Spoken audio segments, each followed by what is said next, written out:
विश्वोत्पत्त्यादि Hathaway, विश्व की उत्पत्ति करने वाला भी भगवान है, पालने वाला भी भगवान है और नरसंहार करने वाला भी भगवान है। इनमें तीन देवता हैं परस्पर, ब्रह्मा, विष्णु और महेश। ब्रह्मदेव का काम है सृष्टि में कौन से मनुष्य को किस समय पर जन्म लेना है, यह ब्रह्मा जी का काम।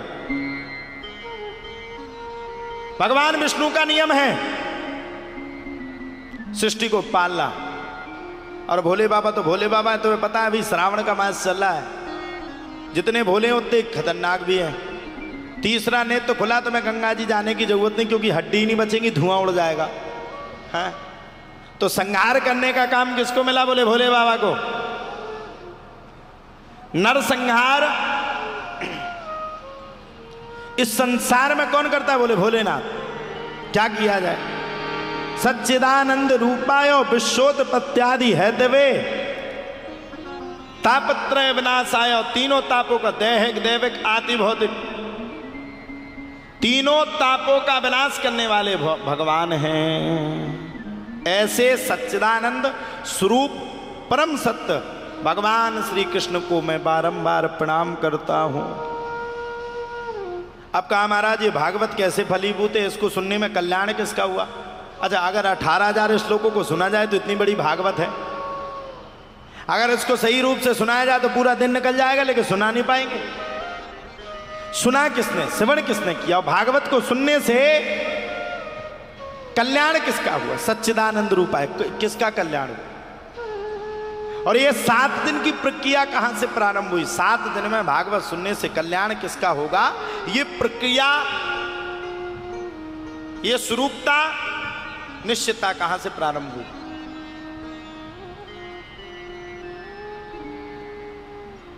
जाओ, इतनी बातों को सुना।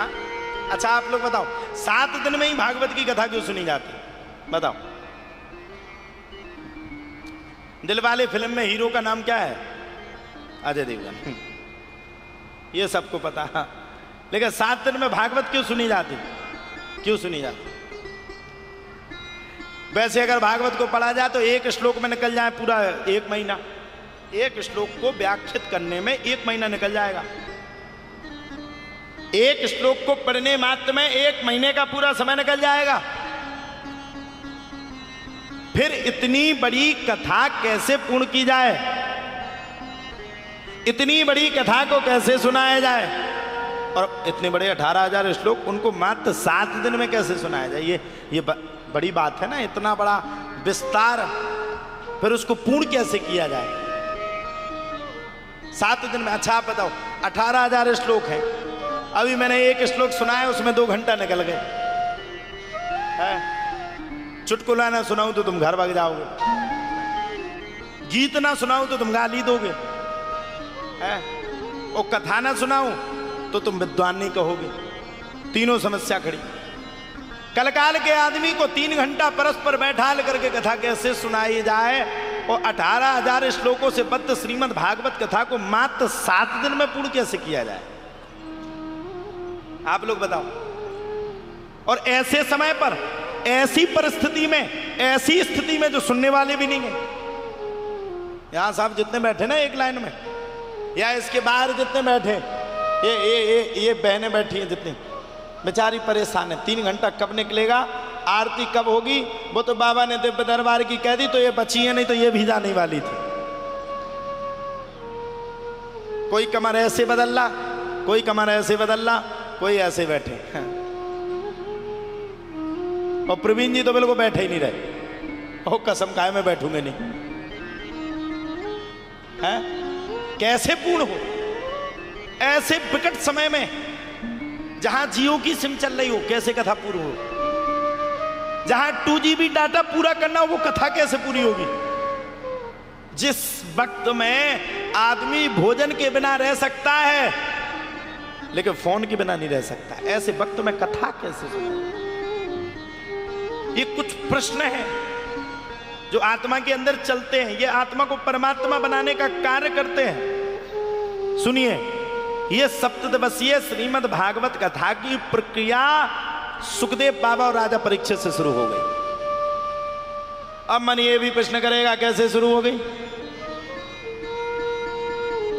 सुखदेव बाबा ने सुनी कब, किस स्थिति में सुनी, किस समय में सुनी?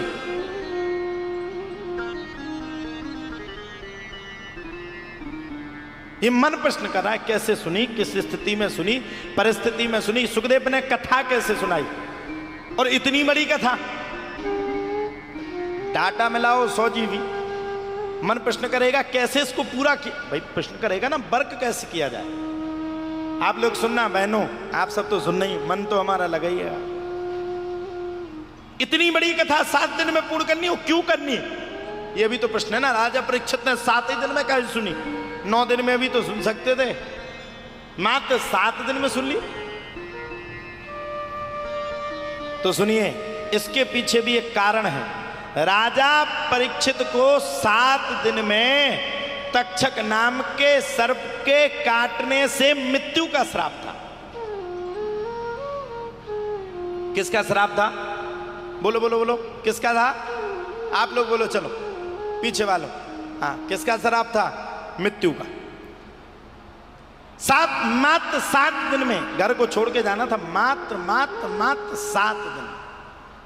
आप लोगों से पूछते हैं, आपको अगर पता चल जाए कि आज से 7वें दिन आपकी मृत्यु, आप क्या करोगे? पहले तो ये बताओ, क्या करोगे? क्या करोगे? आपको पता चल जाए कि हमें आज से 7वें दिन मरना है, मारण अवस्था में जाना है, आपसे पूछता है क्या करोगे? मैं बताऊं, कुछ जन तो अपने फोटो की एडिटिंग कर करके लाल कलर की पीले कलर की, कौन से कलर की माला डालो, और अगरबत्ती कौन सी यूज करें फोन में है। कुछ जन रिश्तेदारी में निकाल देंगे, कुछ जन मायके में निकाल देंगे।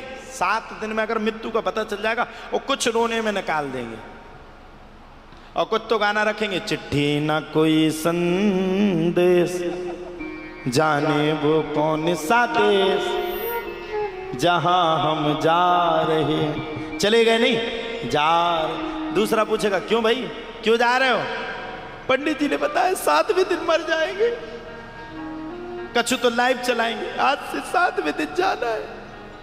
सबको मन, ये ठीक है, भगवान बता करके मृत्यु नहीं लिखाते, बता करके किसी की मृत्यु नहीं लेते। यमराज जी बता करके किसी के प्राण नहीं लेते। नहीं तो आजकल तो नेट का ऐसा जमाना चल गया कि भैया आदमी फोन में भी लिख दे, India to Yamraj, safe journey, safe यात्रा करने जा रहे यमराज जी। क्या लिख देते ना, दिल्ली टू अहमदाबाद। ऐसे अगर किसी को पता चल जाए कि कल मरने वाले, तो इंडिया टू यमराज, भारत से यमराज की ओर जा रहे हैं। 7 दिन में मृत्यु है, राजा परीक्षित की मृत्यु है, प्राणों का त्याग करना है। राजा परीक्षित सुखदेव बाबा के समीपस्थ जाकर के विराजमान हैं। सुखदेव बाबा राजा परीक्षित को बैठ करके कथा को सुना रहे हैं, श्रवण करा रहे हैं, और राजा परीक्षित बैठ करके परस्पर श्रीमद् भागवत जी की कथा को सुन रहे हैं, समझ रहे हैं, विस्तार कर रहे हैं। इतने में वहां पर राजा इंद्र अमृत का कलश लेकर के सीधा प्रकट हो जाता है। अच्छा, ये राजा इंद्र कौन है? और इस राजा इंद्र को राजा परीक्षित से क्या कनेक्शन था? क्या ये रिश्तेदार था? क्या ये नातेदार था? ये क्यों गया? तो भागवत कह रही है राजा इंद्र इसलिए गया कि ऐसा नहीं कि राजा परीक्षित का पुण्य ज्यादा बढ़ जाए और इसको स्वर्ग की प्राप्ति हो जाए, यानी कि इसको स्वर्ग का आश्रम न मिल जाए। तो सावधान कर दिया सुखदेव बाबा ने, सावधान तया सुनो, ठगिया आ गया, ठग से सावधान रहना, नहीं तो ये तुम्हें लूट करके बर्बाद कर देगा। आय हाय हाय हाय। जब इतनी बातों को कहा तब जाकर के सब सावधान हो गए, और राजा इंद्र ने राजा परीक्षित के सामने सुखदेव बाबा से कहा कि हे सुखदेव बाबा, जो ये अमृत हमें समुद्र मंथन में से मिला है, इस अमृत को आप राजा परीक्षित को पिला दीजिए, और भागवत रूपी अमृत को आप मुझे पिला दीजिए। तुरंत फटकार लगा दी, क्वा सुधा क्वा कथा लोके, क्वा का चाह क्वा मणिर महान, ब्रह्मरातो विचार्येवं तदा देवा जहास। क्वा सुधा क्वा कथा लोगे, कहाँ है तेरा कांच का टुकड़ा और कहाँ है भक्तिमयी भवमयी दिव्यमयी श्रीमद् भागवत जी की कथा, जिसके सुनने से आदमी के एक जन्म नहीं जन्मांतरे भवेत पुण्यम, कई जन्मों के पाप पुण्य में उदय होकर के ऐसी कथा सुनने का सुलभ लक्षण सुलक्षण हमें प्राप्त होता है। फटकार दिया राजा इंद्र का दिमाग खराब हो गया, साफ फटकार करके भगा दिया इसने, तो बड़ा खतरनाक है। राजा इंद्र जाकर के पहुंच गया, बड़े प्रेम के साथ पहुंचा, और राजा इंद्र ने पहुंच करके बड़े प्रेम के साथ सीधा ब्रह्मा जी के पास पहुंच गया। अरे ब्रह्मदेव, बिना हमसे पूछे आपने कौन सा नियम निकाल दिया, अमृत से भी बड़ा कोई अमृत ले आए। और ये सुनो, ये ऐसा वैसा अमृत नहीं था। ये कैसा अमृत था?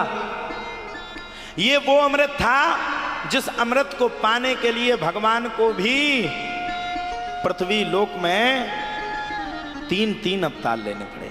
ध्यान है ना आप लोगों को?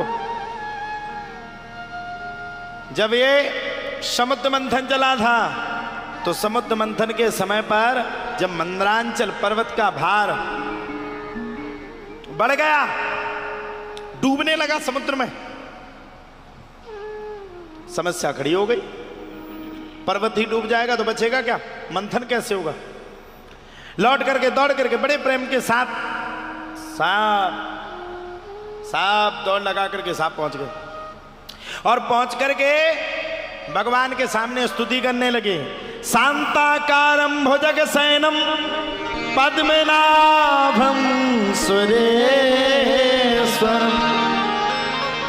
विश्वाधारं गगन सदसं मेघवर्णं शुभां श्रीलक्ष्मीकान्तं कमलनयनं योगविद्यागम्यं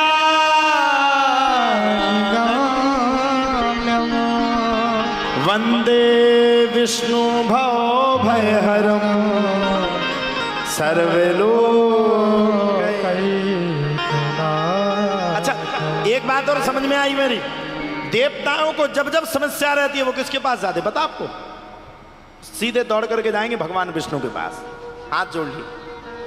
भगवान विष्णु ने कहा क्या चाहते? बोले वो पर्वत तो पूरा डूबने वाला है, बच्चा क्या मिलेगा क्या? हम सब तो मारे जाएंगे पर्वत के चक्कर में, और अब ये लौट करके समुद्र मंथन होगा कि नहीं होगा ये पता नहीं है। भगवान बोले निश्चितता, बिल्कुल समस्या मत रखो, अपने आप में बिल्कुल भारी दुखी मत हो, मैं तुम्हारे साथ हूं। समुद्र मंथन के लिए भगवान ने कच्छप का अवतार लिया, कछुए का। जब समुद्र मंथन में से, अच्छा आदमी भी बड़ा तेज, अगर विष नहीं निकलता तो भोले बाबा को पूछने वाला कोई नहीं था।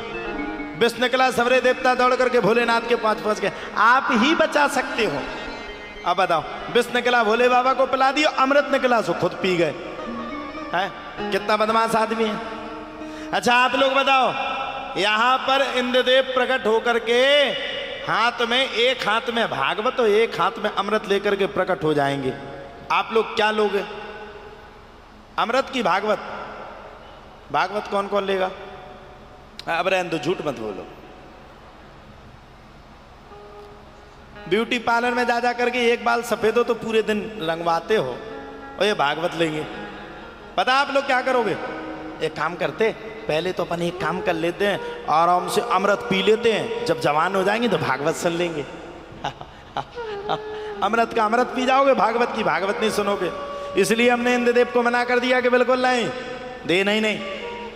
भगवान भक्त को 3-3 बार इशारा करता है। पहले क्या करता? उसके बाल सफेद कर देता कि भैया तुम्हारा अब समय शुरू हो गया। इतना खतरनाक है, ब्यूटी पार्लर में जाकर के वो अपने बालों को काला कराता। श्राप लगेगा ब्यूटी पार्लर वालों को। हाँ। अच्छा, भगवान दूसरा संदेश देता है, आंखों को कमजोर कर देता है। तो आदमी इतना बड़ा तेज है कि दौड़ करके जाता है और डॉक्टर साहब के पास बढ़िया लेंस वाला चश्मा बना लाता है। भगवान तीसरा और अंतिम इशारा करता है, आपके दांतों को गिरा देता है। आदमी इतना तेज है, चांदी के दांत लगा करके चकाचक चलने लगता है। भगवान भी हार गए। एक दिन भगवान ने मीटिंग करी, हमें बुलाया, बोले क्या किया जाए। हमने कहा हमें तो पता है नहीं, हम भगाए। तब जाकर के भगवान ने आपातकालीन स्थिति में बोले ना अब दांत गिरेंगे, ना बाल सफेद होंगे और ना आंखें कमजोर होंगी। अब सीधा 2020 में कोरोना आएगा।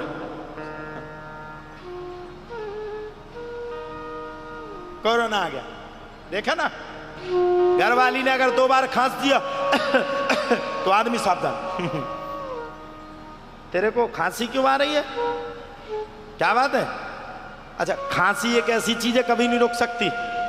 खांसी और 1-2 और चीजें हैं जो नहीं बताएंगे, नहीं रुक सकते। अच्छा आप लोग बता, रुकेंगी हैं? खुजली होनी होगी तो फिर खुजा ही लेंगे हैं, और कछु गड़बड़ करना होगा तो कितो भी करो, लेकिन हो जाएगा। तो 2-3 चीजें जो बंद नहीं होती, भगवान ने स्वरूप शुरू किया। वही भगवान कह रहे हैं, तीसरा अवतार भगवान ने मोहिनी के रूप में लिया, और ये 3 अवतार लेने के बाद उस अमृत को सुखदेव बाबा ने कांच का टुकड़ा बताया। पहुंच गया राजा इंद्र। राजा इंद्र तो बड़ा प्रबल था, प्रबलशाली था, दौड़ करके भगवान के पास पहुंच गया। पहुंच करके भगवान से पूछा क्या किया जाए।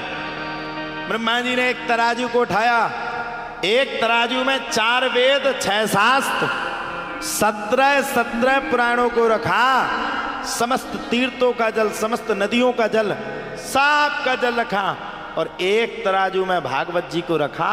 और जब तराजू को उठाया तो भागवत का पलड़ा भारी पड़ गया।